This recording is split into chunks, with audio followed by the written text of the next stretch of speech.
किसी की तकलीफ़ देखकर तुम्हें तकलीफ़ होने लगे तो समझ लेना तुम अल्लाह के बनाए हुए बेहतरीन इंसान हो। हर इंसान दूसरे इंसान को धोखा देने में मसरूफ़ होगा। जब सब धोखा देने में मसरूफ़ होंगे तो धोखा खाएगा कौन जो एतबार करेगा। दिल बुरा रख कर ज़बान का मीठा बनना मुझे नहीं आता। जिसे इज़्ज़त दी दिल से दी, जिसे छोड़ा दिल से छोड़ा।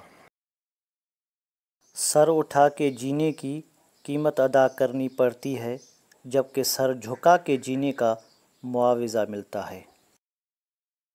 उरूज में अगर नज़रें नीचे और लहजा नरम हो तो ज़वाल में तकलीफ़ कम होती है।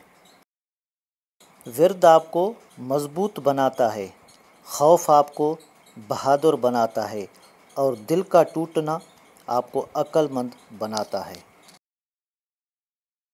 सबसे करीबी लोगों का वार सबसे ख़तरनाक होता है, क्योंकि वो कम फासले किया जाता है।